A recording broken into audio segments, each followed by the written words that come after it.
1970 Chevrolet Chevelle. And is there any car that gets the juices flowing for a Chevy guy more than a 70 Chevelle? Yeah, one that's a Super Sport 454. You know what I'm talking about. So if you're gonna come take a look at a car like this, just make sure you steer clear of those Chevy guys, or at least wear some waterproof goggles, because you probably will be in the splash zone.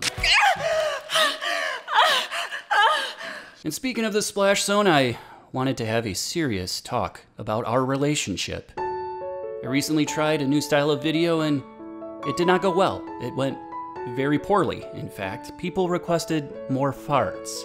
More farts, they tell me. We want farts all over our face. And you know what? I've dedicated years to this channel, and to me, it's more than just farts. I'm not that superficial. I'm actually a very deep thinking type of individual.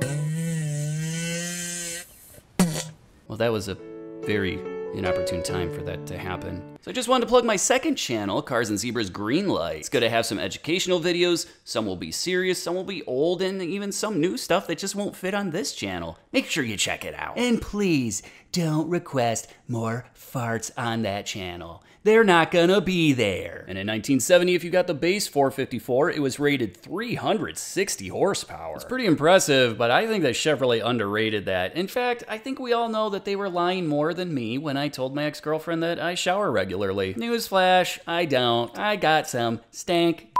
Apparently that was a deal breaker for her.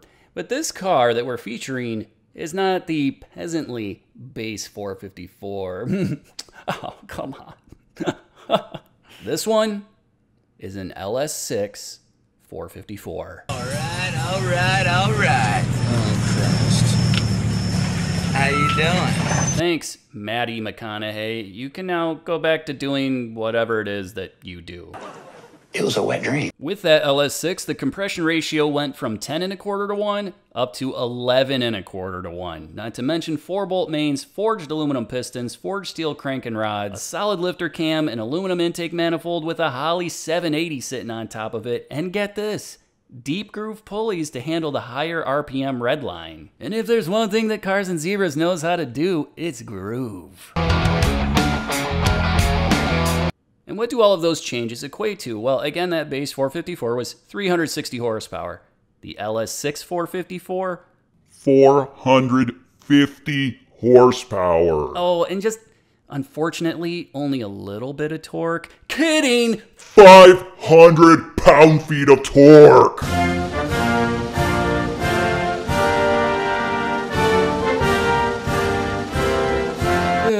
Oh my God. This engine is just full of Sugma. Sugma b****, Ford, you don't stand a chance! And of course, you could get a 4-speed manual in these cars, but I mean, for drag racing, that automatic, it's probably gonna be pretty quick. And it would be kind of nice to have a free hand to try to protect yourself from all the ladies that are gonna try jumping in that front seat once they see this sexy ride. And by ladies, I obviously mean Chevrolet men. Hey baby, that's a pretty hot ride. 331 gears were available in these cars, but that's not what this one features. This one has 331 plus 2 minus 1 minus another 0.21. Simple math puts that at 610 gears. When I was at the Beer Stock event recently, there were a couple of fans that actually came and found me. Surprisingly, they only said, "You suck donkey dick" a couple times to me, so that was actually better than most of my personal interactions I've had. So I promised a shout out to Mike and Carla, spelled with a K. You know, at one point in my life, I knew a Carla spelled with a K. The things that she could do, just, wow. Wow. Anyway, this car with driver was 3,980 pounds. I mean, it's less than 4,000, so it's got that going for it. And the LS6 Chevelle wasn't necessarily the cheapest thing. The base Chevelle V8 started at $2,809. Then you had to get the LS5 Supersport 454. That was $503. And then the LS6 was another $263. And of course, the Turbo 400 transmission, $221. G80 Positrack, that was $42. And then the ultra cool cowl induction hood, $147. It gives you a grand total of $3,985. And if you adjust for inflation today, that'd be about $32,331, which makes me a little bit sad. But you know, on the bright side, we can get a 2025 Accord SE for only $30,560. So we're doing okay. I mean, we're doing all right. It's got a CVT and 192 horsepower, so pretty good. Pretty good. I'm not sad at all with that. Well, Cars and Zebras, it's a practical vehicle that gets phenomenal gas mileage. First off, shut up. Second, I don't want a practical vehicle. I want one that smells like gasoline's been dripping into the interior for 30 years and no one's ever cleaned it. And also a vehicle that makes people look at me and say, "Are you okay?"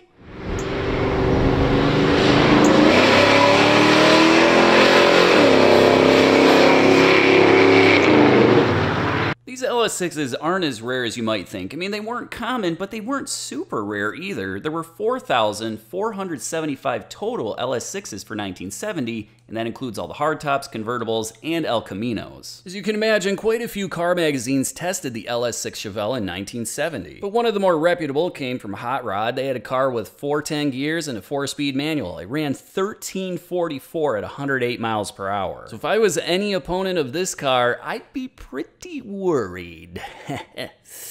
Just kidding! 1963 Plymouth Savoy. Most people know that the Dodge and Plymouth cars of this era were absolute monsters. I mean, even the Beach Boys released a song that talked about a 1962 Dodge with a 413. Yeah, my buddy's got a 413, and he's surfing in a butthole and tossing lots of salad. Wee-oo-wee-oo.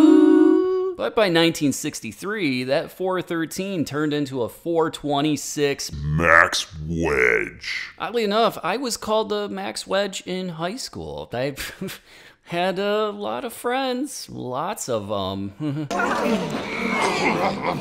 And no, it's not a 426 Hemi, but it's an absolute monster of its own. That year, it came in two varieties. The standard had a compression ratio of 11:1, and it was rated 415 horsepower. But our featured car has the upgraded engine with 425 horsepower and a compression ratio of 13.5:1 from the factory. Good gravy, race gas is how much now? I can't afford that. I live on a steady diet of bread soaked in yogurt liquids. Whoops, got some on my chin. This week's fan-featured car comes from Louis Katanos, or Louis Katz, as you may have seen him in the comments section. He's been a die-hard fan since pretty much the beginning of the channel, so thanks, Louis. You look after your mates, and your mates will always look after you. If you haven't already figured it out by looking at the car, Louis is from Australia. So Louis, why don't you all imagine that we're calling you the C word right now, but in a very endearing Australian way. You definitely can't do that in the US. Louis has a 1970 Chrysler Valiant. These were produced in Australia between 1962 and 1981, and his specifically has a TorqueFlite 3-speed automatic and a 245 6-cylinder Hemi. Yes, it's a Hemi-headed straight 6 with 185 horsepower. So that little car, it's got some bite. And I just made it into the front door in time. And these things are rare. I mean, rarer than seeing two kangaroos fighting in the street. Oh yeah, Australia. Yeah. So thanks again, Louis. That car is absolutely awesome. And if you want your car featured in a future video, well, just make sure you email me some pictures at carsandzebras@gmail.com. I can't imagine what I'd think if I saw a square headlight dart coming at me down the street.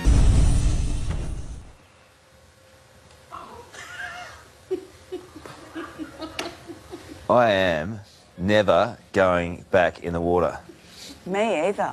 So as I already mentioned, it makes 425 horsepower and 480 pound-feet of torque. Interestingly, you could not get a manual transmission in 1963 with the Max Wedge. That wasn't available until 1964. So TorqueFlite it is, which is fine. It's a great transmission. And this one is of the push-button variety, which I find to be extremely classy. It screams, "I'll have the Miller High Life." No, it's my anniversary. Make that a Steel Reserve. Outback 391 gears would have been standard, but this one has a set of 4 30 gears. So I sure hope that those tires have a little bit of support. The Rock could get half as much support as that push-up bra gives those big phony fun bags. And then we get to the weight, and you might look at this car and say, dang, that thing is heavy, but actually it's not that bad. With the driver, it was 3,740 pounds. So it actually has a weight advantage over that Chevelle. And when it comes to pricing, the base two-door was $2,313. That automatic transmission was $192. Sure grip rear, $50. And then the 426 Max Wedge was $680. That gives you a grand total of $3,235. And adjusting for inflation, that would be about $33,279 today. But again, on the bright side, you could get a new Altima for only $34,895. So we're doing okay right now. We are okay. It has a CVT and 188 horsepower. So we're doing pretty good right now. Pretty good, I would say. In 1963, there were 298 total Max Wedge Plymouths made. How many of those were Savoys? I don't know. I found an article that said 177. I have no idea if that's accurate, so if you're a big Plymouth guy, let me know. Leave a comment. Popular Hot Rodding tested a 63 Dodge with the same engine and 391 gears, and that thing ran 1386 at 105 miles an hour. But then when they took the race-prepped versions with headers and slicks, they were into the 11s. Before we watch the races, make sure you check out the Cars and Zebras store. The link is just below the video. I'd really appreciate it. You guys, there's some cool stuff there. Come on. You want a sports bra for your lady friend? We got it. You want some short shorts? We got that too. All right, let's check out the race.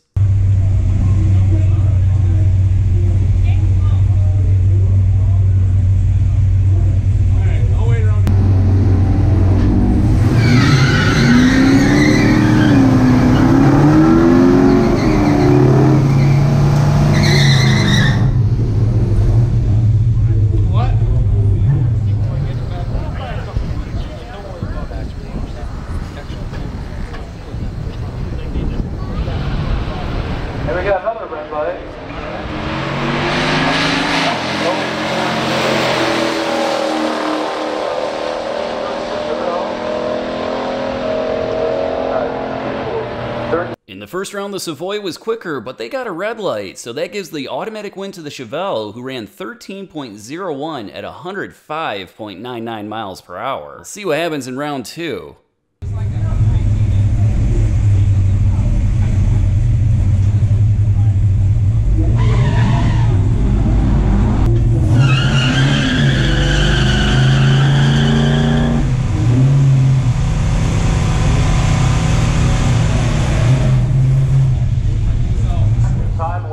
Plymouth would name their cars after famous hotels like the Savoy, the Belvedere, the Plaza. So the Belvedere lasted well, I think probably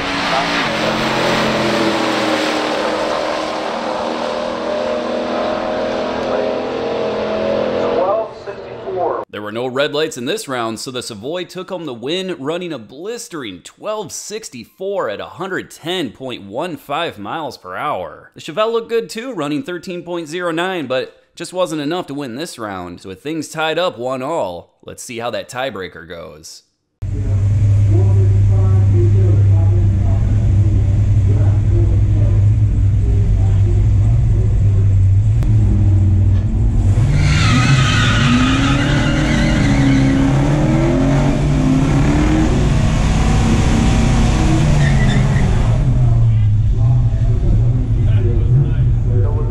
LS6 or LS5 is an LS6. That means 450 horsepower.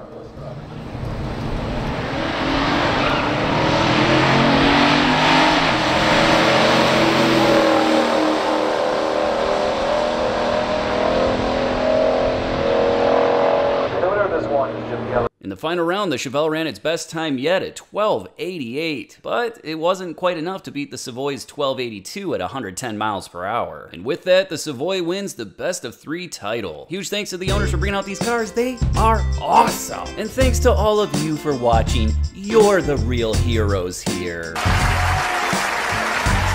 come on. Make sure you subscribe to the channel, give me a like, and I'm gonna catch you at the next one.